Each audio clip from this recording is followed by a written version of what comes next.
हाँ दोस्तों, मैं आप सभी का दोस्त मुकेश यादव, आप सभी का हमारे YouTube चैनल मैप टारगेट में स्वागत है। दोस्तों, आज हम सीखने वाले हैं नागरिकता अधिनियम 1955। हम लोग समझने का प्रयास करते हैं कि नागरिकता अधिनियम 1955 के आधार पर कोई भी व्यक्ति भारत की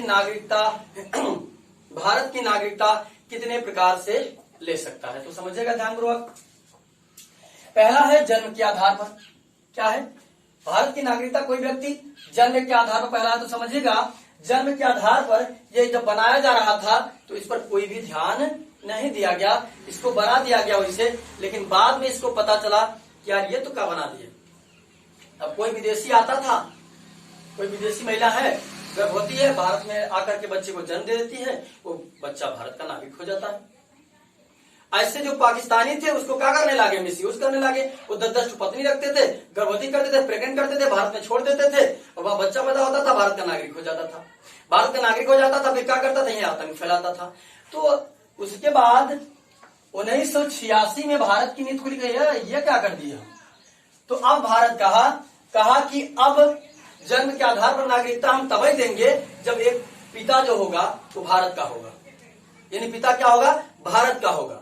ठीक, तभी हम क्या करेंगे, भारत की नागरिकता देंगे। लेकिन फिर भी कुछ लोग क्या काम करते थे कि स्टूडेंट वीजा लेकर चले जाते थे, घूमने का वीजा लेकर चले जाते थे। यही क्या करते थे, किसी महिला से विवाह कर लेते थे और बच्चा पैदा होता था, भारत का नागरिक हो जाता था। तो बाद में 2003 में भारत पुनः संशोधन किया। कहा अब आपके पास वैलिड डॉक्यूमेंट होने चाहिए, ये स्टूडेंट वीजा वगैरह से नहीं, वैलिड डॉक्यूमेंट होने चाहिए। ठीक, अब समझते हैं हम लोग यहाँ पर वंश परंपरा के आधार पर। वंश परंपरा के आधार पर समझिएगा कि अगर हम इसकी बात करें तो पहले हमारे यहाँ अंग्रेज भी रहते थे। पहले हमारे यहाँ अंग्रेज रहते, हम पर अंग्रेजी गुलाम हमको बनाए थे, अंग्रेजी शासन करते थे। तो क्या किए थे, कुछ जो अंग्रेज थे वो भारतीय महिलाओं से शादी कर लिए थे। कुछ जो अंग्रेज थे वो क्या किए थे, भारतीय महिलाओं से शादी कर लिए थे। या फिर कुछ जो भारतीय थे वो विदेशी महिलाओं से शादी कर लिए थे। तो इसमें यह कहा गया, ये समझिएगा, इसमें यह कहा गया कि वंश परंपरा के आधार पर कि यदि कोई भारतीय पुरुष, ठीक, कोई भारतीय पुरुष किसी विदेशी महिला से शादी करता है तो जो संतान उत्पन्न होगी वो भारत का नागरिक मानी जाएगी। ठीक, जो संतान उत्पन्न होगी वो क्या मानी जाएगी, भारत का नागरिक। ये पहले किसको था, सिर्फ पिता को, यानी कोई व्यक्ति जो पिता होगा वो क्या होना चाहिए, भारतीय होना चाहिए, यानी इंडियन होना चाहिए। क्या होना चाहिए, इंडियन होना चाहिए, भारतीय होना चाहिए। तब जाकर के वो बच्चा जो संतान उत्पन्न होगी वो भारत का नागरिक माना जाएगी। लेकिन 1992 में महिलाएं भी गई, सुप्रीम कोर्ट मैटर पहुंचा, कहे कि क्या हम लोग नागरिक नहीं है, यहाँ के पुरुषों को आप दिए हैं, हम लोग नहीं दिया है।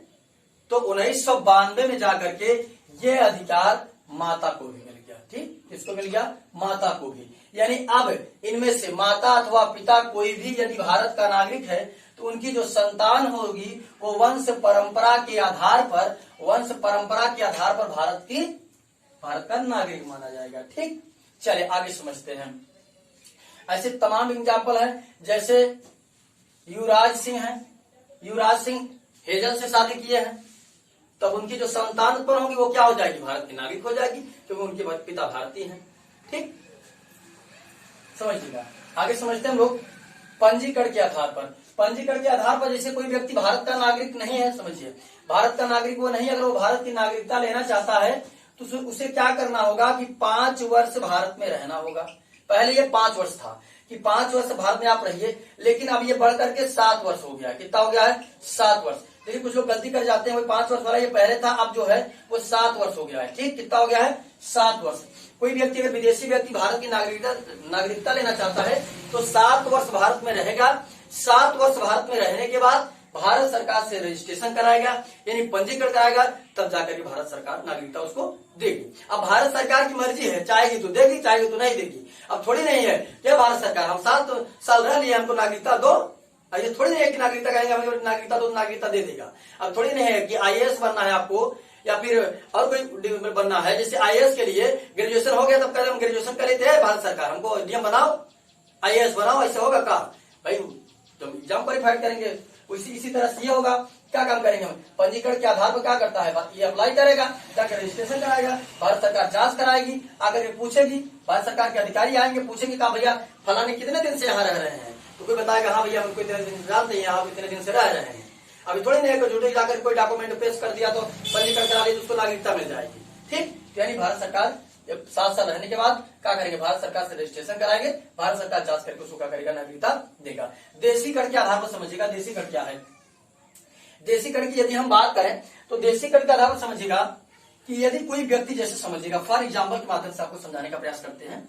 समझिए, जैसे कोई व्यक्ति, सपोज कि आपने 2012 में भारत आ गया, ठीक, या 2013 मान लेते हैं, 2013 में भारत आया, 13 में आया, 6 महीने रहा, मान लेते हैं इंग्लैंड का था, अमेरिका का था, कहा था, कहीं भी विदेशी, कोई भी विदेशी था, 2013 में आया, 6 महीने रहा, फिर चला गया अमेरिका, मान लेते हैं अमेरिका का था, फिर वहां कुछ दिन बाद फिर आया, फिर मान लेते हैं 2013 में आया, यहाँ 2-3 महीना रहा होगा, फिर आया लौट करके, फिर आया 3 महीना था, फिर चला गया, फिर अगली बार आया 4 महीना रहा, फिर चला गया, फिर आया 8 महीना रहा, फिर चला गया। यानी वो आ रहा है, जा रहा है, आ रहा है, जा रहा है। तो क्या काम करेगा, भारत सरकार देखेगा कि 7 साल के अंदर 2013 में ये आए थे, 2013 में आए थे, 2020 तक भारत सरकार इनको देखेगा कि ये 2020 तक में यहाँ हमारे यहाँ 48 माह पूरे किए हैं कि नहीं।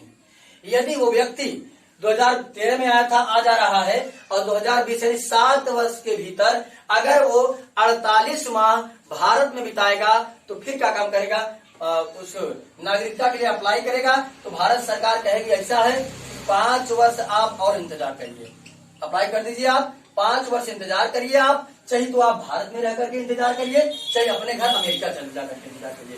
5 वर्ष बाद भारत सरकार उनको क्या काम करेगी, देशीकरण के आधार पर नागरिकता देगी। ठीक, लास्ट हमारा है भूमि अर्जन। हम लोग इसको समझने का प्रयास करते हैं, क्या कहते हैं भूमि अर्जन क्या है, समझिए ध्यानपूर्वक। बस जैसे फॉर सपोज ऐसा मानते हैं कि हमारे देश के बगल पाकिस्तान है, ठीक, हमारे देश के बगल पाकिस्तान है, अब ये तो ये है, तो पाकिस्तान है, अब पाकिस्तान का कुछ हिस्सा भारत ले लेता है, ऐसा मानते हैं हम। फॉर सपोज कि भारत जो है वो पाकिस्तान का हिस्सा क्या करता है, कुछ ले लेता है, पाकिस्तान का हिस्सा कुछ ले लेता है। ठीक, अब वो पाकिस्तान का हिस्सा भारत चाहे तो लड़ाई करके ले, ठीक, चाहे लड़ाई करके ले, समझौते के तहत ले, या किसी के तहत जबरन कब्जा करे, किसी भी तहत अगर वहां का कुछ हिस्सा सबूत करते हैं, जैसे पाकिस्तान था, इसका कुछ हिस्सा इधर का ले लिया, तो वहां पर जितने भी रहने वाले लोग होंगे वो भारत के स्वतः नागरिक हो जाएंगे। ठीक, भारत के स्वतः नागरिक हो जाएंगे। ये हमारा भूमि अर्जन के आधार पर था। ये हमारा था नागरिकता अधिनियम 1955 के बारे में आज हम लोगों ने डिस्कस किया। आज के लिए इतना ही, मिलते हैं नेक्स्ट वीडियो में, तब तक के लिए जय हिंद।